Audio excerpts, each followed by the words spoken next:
Bonjour, cette vidéo va s'appeler « Les sandales de mon père ». Voilà. Je commence. C'est dur au début. Voilà, c'est bientôt la rentrée.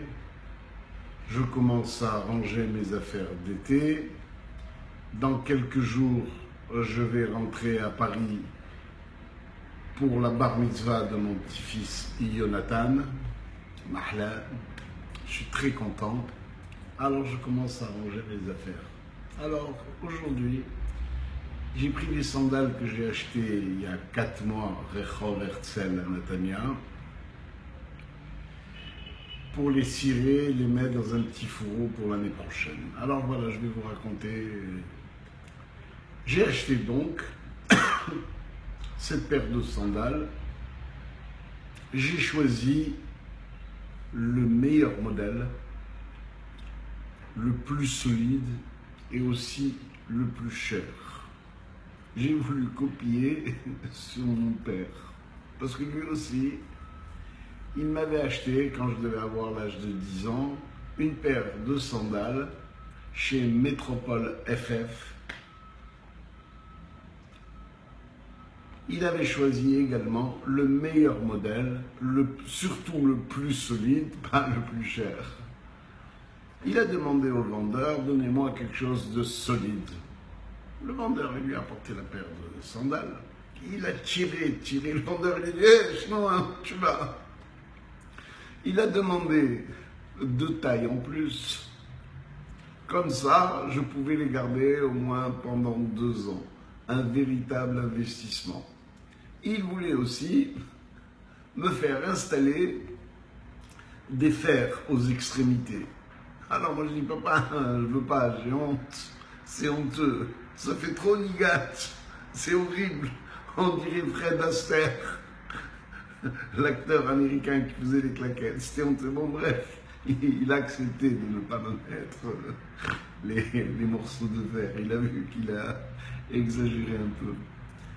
Bref, il m'a dit, voilà, je te les ai achetés, mais fais très attention parce que je t'en achèterai pas d'autres. Ça coûte très cher, alors fais attention. J'ai dit, papa, d'accord, promis et juré. Cette année aussi, mon père, il n'a pas voulu louer à la Marsa. Il a loué une maison à Goulette Casino, avenue Franklin Roosevelt. La maison, elle se trouvait entre la Goulette à droite et Kéredine à gauche. Moi, j'avais le choix pour plonger. Je pouvais aller plonger soit à la Goulette, soit à Kéredine. Alors, la petite histoire que je vais vous raconter, ce jour-là, j'avais choisi d'aller à Kéredine. Je traverse le pont, je vais à Kéredine, je trouve un coin sur le mur de Kéredine, je prends mes paires de sandales, mon t-shirt, je l'enroule bien proprement, je le cache, je l'enfonce un petit peu sur le sable et je vais jouer aux raquettes, je vais voir les copains, on drague un petit peu, on va manger des fricassés, on achète chez Oui Oui un paquet de cacahuètes, on prend une gazouza, bref, voilà, 4 heures il passe. Au bout de 4 heures, on n'a plus rien. J'ai envie d'entrer à la maison. Je retourne à l'endroit où j'ai caché mes sandales.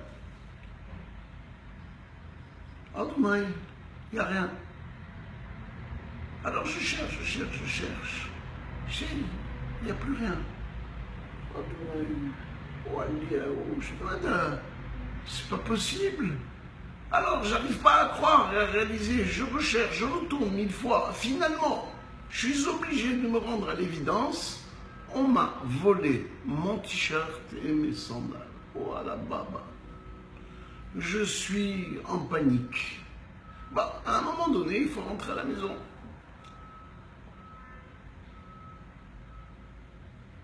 Je commence à marcher.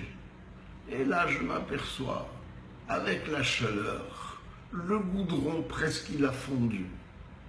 C'est horrible. Mon chemin de croix, il va commencer. Je sens que je ne peux pas avancer. On dirait Jésus avec sa croix. Je sais que je vais mourir pour arriver à la maison. Alors, même les capsules de Boga et de Gazouza, de Jumat, ils s'enfonçaient dans le goudron. Et moi, je marche, je saute, je ceci, je cela, je cherche des coins d'ombre. Je suis en train de me brûler la plante de mes pieds. J'arrive au canal de la Goulette. Il est tout en fer, c'est encore plus chaud. Je traverse le pont, j'arrive à la maison, je me précipite vers le robinet qui est sur la cour. Vous savez, le robinet où il y a le gros tuyau vert, là, comme ça, où vous voyez la bulle, qui fait la bulle, comme ça. J'ouvre le robinet, il n'y a pas de pression. Et l'eau qui sort, elle est encore plus brûlante que le goudron. Bon, je laisse couler un peu, je me rafraîchis, je prends ma douche. Je dis rien à ma mère. Ma mère m'a dit, qu'est-ce que tu veux manger? J'ai dit, qu'est-ce qu'il y a? Elle m'a dit, il y a Krauful. Bref, je mange.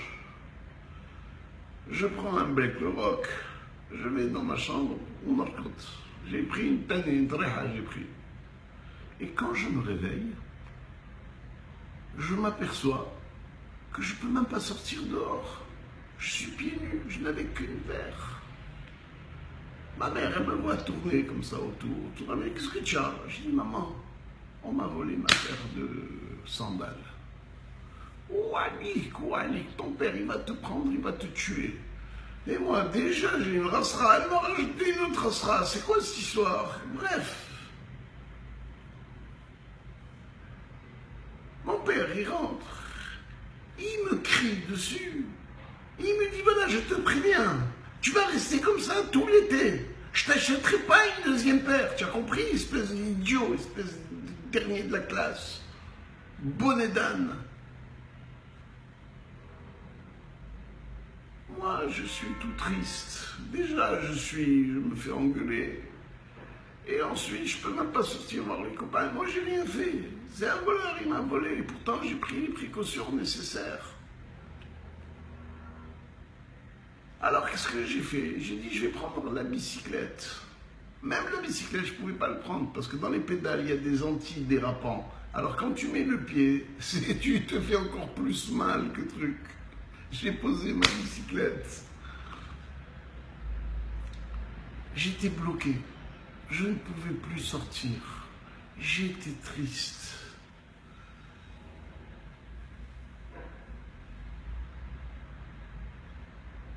Alors, ma mère, elle a profité pour me sortir les devoirs. Vous savez, on faisait les cours de rattrapage. Elle m'a dit, voilà, si tu vas rester à la maison, tu vas pouvoir rattraper tes cours. Il y a un livre où on faisait des devoirs d'été. Wahda, je ne pouvais plus sortir. J'étais l'homme le plus malheureux du monde. Au bout d'une semaine, je ne vous cache pas, ma mère elle a pris ma défense. Elle a été voir mon père, elle a dit, écoute, tu ne peux pas le laisser comme ça, le petit, c'est pas possible. Il m'a dit, écoute, d'accord, allez, demain matin, tu viens avec moi, on descend à Tunis, on retourne chez Métropole FF, et je t'achète une deuxième paire.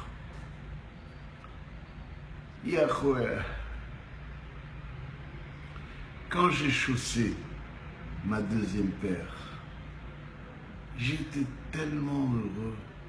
Mes pieds y reposaient enfin sur le petit coussinet. Et là, j'ai compris la valeur de mes choses. Depuis, jusqu'à présent, cette leçon m'a bien servi. Parce que non seulement je fais attention à mes choses, mais je fais attention aux gens qui marchent pieds nus. Et je ne peux pas m'empêcher de penser à mon histoire. Je dis, les pauvres chéris, ils marchent pieds nus, ils doivent souffrir le martyre, etc.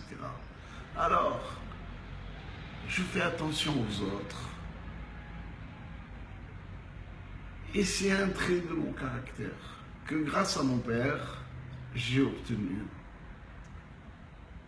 Mais des fois, je pense à mes enfants et à mes petits-enfants qui, eux, ils achètent des Reebok ou des, je sais pas quelle marque, des Nike, je sais pas, à 150 et à 200 euros. Je leur dis, non, c'est pas possible.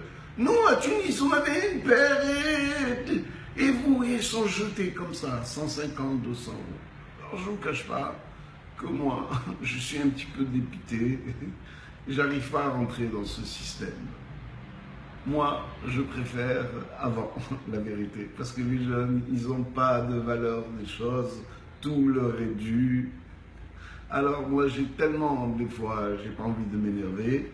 Je dis à Myriam, viens, notre fille d'Arna, à Natania, on est tranquille, on n'est pas contrarié, parce que ils sont un peu fous, je crois. Allez, voilà, c'est l'histoire des sandales de mon père.